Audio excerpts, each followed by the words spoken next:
inisiasi di Surya Prasena. Sekarang sudah tanam itu dengan apa? Boleh dicek karena kan Upaya-upaya apa yang sudah dilakukan? kalau kita DPRD kan fungsinya kan fungsi pengawas dan legislasi. Kita laksanakan, kita buat perdanya, kita buat aturannya, ada dilakukan pengawasan. Nah, yang kita awasi siapa? Ya kinerja dari OPD, Dinas Lingkungan Hidup maupun juga Dinas Kesehatan. Saya kira kita harus berhasil. Itu untuk di Perda tadi itu ada nggak dibahas terkait masalah sanksi? Ada. Kalau buang limbah sembarangan bisa dibuktikan ada sanksi. Ada disebutkan masalah terkait pencabutan izin. Lihat ya nanti akan kita umumkan, nanti ini terbuka dan juga ini merupakan perda inisiatif dari DPRD. Gitu. Terus Ketua, yang hasil sidak ke PT MOP kemarin bisa dijelaskan apa hasil dari pemerintah? Jadi kalau dari pemerintah saya kurang tahu, tapi kalau laporan dari Komisi 2, karena kan penugasannya ini kan dari Ketua DPRD. Komisi 2 menyampaikan ke sama kita, karena teknis pembahasan masalah ada lapor masyarakat sebenarnya dikembalikan ke Komisi. Saya kira Komisi 2 sangat konsentrasi, kawan-kawannya semangat. Nah, dan contoh terkait masalah PT MOP temuan di lapangan itu pasti kita tidak lanjuti. Sudah ada Pasti kita tidak lanjuti. hasilnya apa Ketua? Hasilnya belum ada. Belum ada. Ini apa? Nyangkut di Tadi tidak. Oh sudah. Sudah dari bahas. Karena laporan belum ada sampai ke saya kan. Siap. Baru selesai. Nah, Kalau ini rapat tadi. dilaporkan itu kan. Nah, karena ada pertanggungjawaban karena itu kan diberi tugas sama kawan-kawan di komisi. Saya kira Komisi 2 proaktif ini perlu didukung oleh kawan-kawan dan saya tentunya berterima kasih ini dengan Pak Dr. Elfriadi ini senior saya dan juga proses ini. Saya kira memang nanti masukan dari kawan-kawan wartawan, masukan juga dari para pakar dan juga kinerja dari kawan-kawan yang DPRD ini juga terdoakan. Dan kami berterima kasih diawasi. Dengan adanya pemerintah ini kan menambah daya untuk bekerja. Saya kira publik kan menanyakan kemarin ini serius tidak nih DPRD sidak nih ada hasilnya ada kongklikong. Saya kira kan kami terbuka. Nanti kami umumkan dengan kawan kan. Nah, seperti itu. Nah, kita serius. Dan kita akan kawal Dinas Lingkungan Hidup.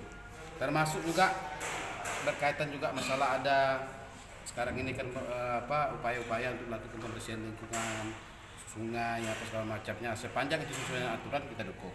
Tapi kita minta juga ini harus paham aturan itu. Aman, Pak Dokter tadi. Ya. Saya menjelaskan tadi yang disampaikan oleh Ketua 100% seluruh yang sudah ada. Nah, ini seperti apa nih Pak Dokter? Ya, saya melihat sebenarnya setelah diberi izin oleh kementerian kalau di HTI ya, termasuk pelaksanaan kawasan HGU ya, itu ada SK dari Menteri Kehutanan kalau dia terbit di bawah tahun 1992 itu kan, itu menyatakan bahwa ada diktum proses ke-7 atau ke-8 harus melakukan konservasi. Nah, kemudian ada lagi pelepasan areal situs budaya termasuk yang saya heran di Pelawan heboh masuk kuburan tuh itu ada dalam diktum dalam izin yang dilimpahkan kepada HTI dan HGU dan seterusnya yang konsesi ya. Jadi baik itu situs budaya termasuk pasos, pasum, kemudian juga areal tertentu yang harus dikonservasi ya. Area misalnya kubah gambut, kemudian tebing sungai, das itu bagian dari titik yang harus dilakukan konservasi oleh pihak pemegang izin memberikan. Nah ternyata apa? Kalau kita lihat fakta seperti kata Pak Ketua Dewan tadi, memang nggak berjalan gitu, lemah sekali dalam pengawasan ya. Karena waktu itu memang ya, kita lihat bagaimana kondisi hutan kemudian orang mengukurnya di dalam. Jadi memang terjadi pengukuran secara sendiri, sendiri mengukur sehingga tidak ada pengecekan. Terjadilah seperti sekarang nih heboh HGU-nya berlebih ya, HTI-nya berlebih semacam tuh. Itu terjadi masa lalu dan sekarang kita melihat bahwa itu harus dikoreksi, harus disebutkan terjadi ketidakpatuhan korporasi untuk menjalankan izin yang diberikan, yaitu berupa konservasi dan yang lain tadi ya. Betul. Tapi itu kan substansinya. Ya. Sekarang apa yang menjadi benang merah dalam hal ini, dalam persoalan lingkungan di Pelalawan ini? Maka birokrasi kita baik itu terutama Pemkap ya, dalam ini adalah Dinas LH dan tentu mitra kerjanya adalah DPRD, Komisi 2 harus melakukan ketegasan sesuai dengan temuan, sesuai dengan apa yang terjadi penyimpangan. Ya, beri ketegasan. Kalau ada sanksi sifatnya dia ada 4 sanksi menurut Undang-Undang Nomor 32 tahun 2009. Pertama adalah sanksi tertulis, ya. Kedua adalah sanksi denda, ketiga sanksi pembekuan izin, yang keempat pencabutan izin. Itu bisa dilakukan oleh pemerintah daerah, kabupaten, kota. Ada bunyinya dalam pasal dari Undang-Undang Nomor 32 tahun 2009, bisa dilakukan 4 langkah ini. Ketika misalnya Dinas LH misalnya menegur, kalau kalian benahi, kami bersama juga menemukan kalian melakukan perusakan gas, itu diberi tempo waktu 40 hari atau 3 bulan. Ternyata tidak, paksaan pemerintah, domsom kalau bahasa Belandanya, paksaan pemerintah dipaksa mereka misalnya mereka diberi paksaan denda yang sifatnya membuat jera dan membuat misalnya berat, denda berat. Tak juga mereka melakukan perbaikan dan pemulihan pembekuan izin. Enggak juga setelah izin enggak juga diperbaikinya baru cabut izin. Itu dilakukan oleh Pemkab Bengkalis terhadap PT SIPP. Nah, yang sekarang digugat digugat oleh PT SPP, SK dari Bupati Bengkalis ambil izin tentang pencabutan izin. Padahal sudah dilakukan prosedurnya, teguran, tidak mempan, tidak juga dibenahinya. Kemudian paksaan pemerintah, denda, enggak juga dibekukan. Bekukan itu maksudnya belum cabut. Dibekukan maksudnya nggak boleh beroperasional, nggak boleh ada operasi, nggak boleh ada pengangkatan kayu, nggak boleh ada pemanenan sawit, itu namanya dibekukan. Bekukan, nggak juga lagi masih membantah baru dicabut izin. Baik. Nah, saya menunggu sebenarnya sebagai ahli lingkungan dan sebagai pakai putra dari Riau, menunggu hujan cabut izin di Riau nih. Itu statement saya. Artinya ada tata kelola dalam hal ini. Nah, Ya. menurut Pak Elfriadi, seperti apa nih tata kelola yang sekarang ini? Ya, sebenarnya tata kelola sudah kelihatan betul tadi kan. Tinggal lagi bagaimana keberanian dari aparatur kita untuk mengeksekusinya, untuk menjalankan. Keberanian yang tadi Pak tadi.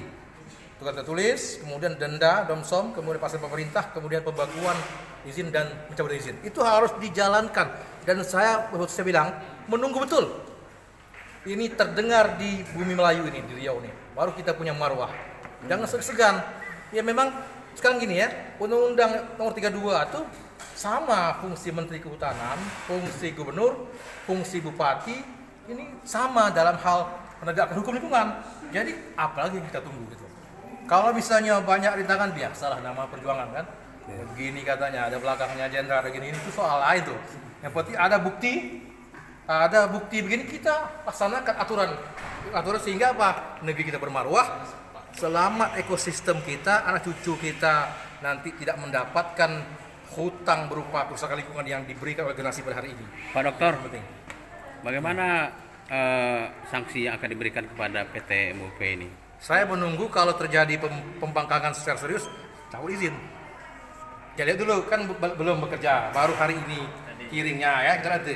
Kalau ternyata nanti saya akan bersuara. Ternyata tidak ada perubahan, saya akan bersuara. Pak Dokter, saya dapat bocoran bahwasanya rekomendasi untuk PT MUP yang 8 anak sungai yang telah dirusak itu gasnya itu cuman diberi sanksi diberi sanksi untuk merehabilitasi kembali perbaikan kembali anak sungai itu. Nah, sanksi pidana dan sanksi denda tidak diterapkan oleh pemerintah situ. Menurut Pak apa lemah ini sanksinya atau gimana? Tidak, itu memang namanya pidana itu kan ultimum remedium namanya. Ya, itu sebagai alternatif terakhir kalau tidak lagi dipulihkan ya, tidak ada konsekuensi dalam kepatuhan daripada korporasi perusahaan itu. Jadi itu saya kira sudah tepat.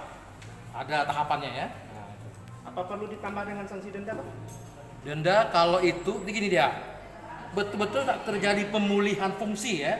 Fungsi lingkungan itu bukan hanya dia sebuah upaya pemulihan yang sifatnya seremonial ataupun dia tak cocok dengan contoh gini ya. Itu dikatakan kalau tebing itu tanaman keras, misalnya ditanami serampangan, tanaman yang tidak menyerap air, itu berarti belum berhasil, berarti belum berjalan sanksi itu, harus diberi denda. Nah, jadi betul-betul tujuan dari Undang-Undang Nomor 32 itu terjadi pemulihan fungsi lingkungan hidup, bukan pemulihan lingkungan. Fungsinya apa fungsinya? Fungsi tebing itu ditanami itu untuk serapan air supaya jangan terjadi erosi dari kawasan sawit itu. Yang kedua, sungai itu memiliki cadangan air di kiri kanan tebing itu. Itu fungsinya. Kalau tak berfungsi berarti belum diakui sanksi. Berarti untuk PT MUP ini sudah tepat ya yang sanksi diberikan oleh pemerintah ini? Apa sanksinya? Saya belum dengar. Paksaan pemerintah. Dongsong. Paksaan pemerintah betul. Betul tuh. Dapat tuh. Dengan denda sama pidananya nggak ada di situ, Pak. Enggak boleh, harus bertahap. Bertahap sesuai dengan Undang-Undang Nomor 32 tahun 2009. Dikasih waktu deh. Kasih waktu ya. Boleh. Versi Pak Dokter ini sudah sekarang kami mau dengar Ya. dari Komisi 2. Kira-kira hasil dari seperti apa Ya, Pak? terima kasih yang saya hormati pimpinan DPRD, Pak Dokter. Hasil rapat kami sama pemerintah daerah dalam hal ini Dinas Lingkungan Hidup, Pak Kadis tadi hadir, bahwa Dinas Lingkungan Hidup sudah menerbitkan hari ini sanksi kepada PT MUP. Dan sanksi itu langsung ke tahapan yang kedua. Karena tahapan yang pertama itu kan teguran tertulis. Ya. Karena kita anggap ini cukup serius agar diperhatikan oleh PT MUP, maka sanksinya adalah paksaan pemerintah. Dongsong. Ya. Sehingga diberikan waktu terhadap beberapa item yang intinya harus merevisasi kembali daerah aliran sungai itu. Radiusnya berapa kilo? Itu sangat detail ada di dalam laporan, khususnya di 8 anak sungai yang ada di kawasan PT MUP. Batas waktunya, Pak? Ada macam-macam, ada 45 hari, 40 hari, sekitar itu. Per item ya Pak, waktunya itu? Ya, per item. Nah, kalau tidak berjalan apa? Kita akan evaluasi kembali. Kita harap PT MUP akomodatif lah untuk melakukan perbaikan-perbaikan ini. Apa ada kuota DPR, Pak? Kuota perbaikan aja? Ya, secara aturan tahapan memang itu harus dilakukan. Kalau itu tidak ditindaklanjuti tentu ada tahapan berikutnya. Itu saja. Pak Dr. Elfriadi, apa rekomendasi Anda terhadap kerusakan lingkungan yang sekarang ini terjadi? Ya, saya minta sebagai pelaku dari pihak koperasi harus mau bertanggung jawab itunya. Pulihkan lingkungan hidupnya. Oke, terima kasih Pak Dokter.